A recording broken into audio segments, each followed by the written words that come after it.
So in my first comparison video of NFL Top 100 players, I did CeeDee Lamb versus Jamar Chase. And if you haven't seen that video yet, but you would like to, the link will be in the description down below. And just to give a quick overview, basically, I take two players that was on the NFL Top 100 list, compare them to one another, look at their stats, and try to come up with our own conclusion by the end of the video. Obviously, by the title, in this video, we will be comparing Nick Bosa to Micah Parsons. I put a quick poll up asking which two players would you all like for me to compare next, and as you can see here, Bosa versus Parsons received 71% of the votes. I see that some of you did want Jefferson versus Hill, Fitzpatrick versus Alexander. Those could possibly be my next videos. And I also had this guy in the comments who said instead of Jefferson versus Hill, he would like to see Jefferson versus Adams. Thank you for everyone who gave their feedback and who voted. Let's get started. And starting off with Micah Parsons, since he came in at number 9 underneath Nick Bosa, people thought he should have been the highest rated defensive player in the NFL overall. And then you got people like this who thought he's not even the best in his division. And as we all know, people do have their own opinion when it comes to these lists, and people did come to Micah Parsons' defense, no matter how they decided to word it.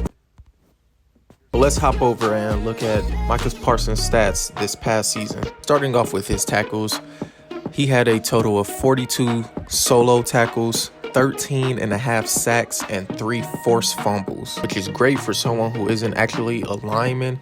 He's still a linebacker, and he only lined up 78% of all snaps this past season as a rusher. And to go a little more in depth in his stats this past season, he had a total of 65 yards. Again, 42 of those were solo, 23 assisted, 13.5 sacks, 3 forced fumbles, 3 fumble recoveries, 36 yards of fumbles recovered. He had 3 passes defended and 4 stuffs. And he also played all 17 games. So on top of him being a great defensive player, he proved himself also to be reliable by playing all 17 games. Within his first 2 years in the NFL, he only missed 1 game. Knock on wood, of course, because if he can continue to stay healthy, if he made it to the top 10 in his sophomore year of being in the NFL, the sky is the limit of how far Parsons can go. Now, coming over to the reigning defensive player of the year, I really didn't come across anything negative of how people felt about him. You know, coming from Ohio State, having a huge fan base there, now joining an organization that also have a huge fan base, it was really nothing but love for Nick Bosa. Taking a good look at his stats from this past season, he had a total of 41 solo tackles, 18.5 sacks, and 2 forced fumbles. 18.5 sacks. That's a crazy stat to have. Now, to go a little more in depth into Nick Bosa's stats this past season, he had a total of 51 tackles, 41 solo tackles, only 10 were assisted, 18.5 sacks, 2 forced fumbles, 1 pass defended, and 5 stuffs. So with these stats, it's showing even though Nick Bosa is a true defensive lineman, he still have versatility when it comes to defending passes and stopping the run. And I'm sorry, 49er fans, I overlooked this. He had these crazy stats only playing 16 regular season games this past season. Again, knock on wood, of course, because if Nick Bosa have a full healthy season, it would not surprise me if he broke the single season record that was made by Michael Strahan and tied by TJ Watt a few years back.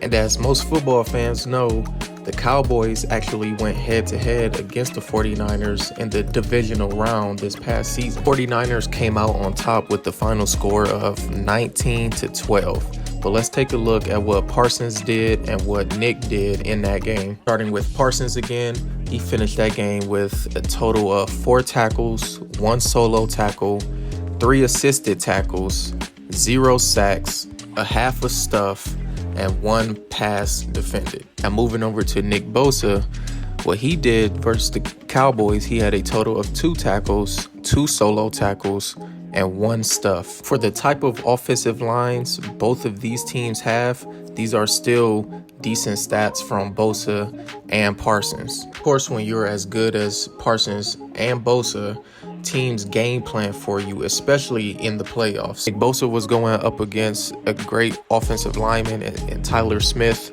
on the Cowboys, and Parsons was going up against Trent Williams, who was an amazing offensive lineman who was also on the NFL Top 100 list. He came in at number 14, so that just goes to show you how good he is. Even though neither one of them finished with a sack in this game, the attention that they both demand allowed their teammates to come in and get sacks. After looking at both of their stats, I will probably give the slight edge to Nick Bosa, because having 18.5 sacks in only 16 games is a very impressive stat.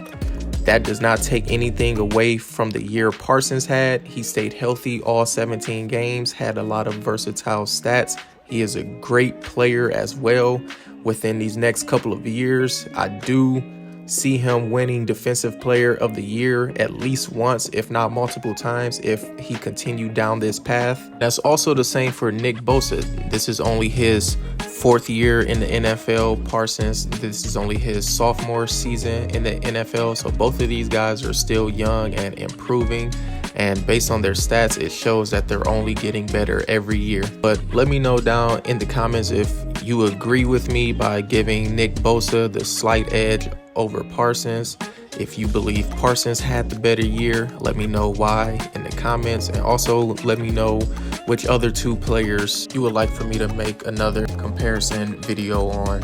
And thank you for tuning in, and until next time.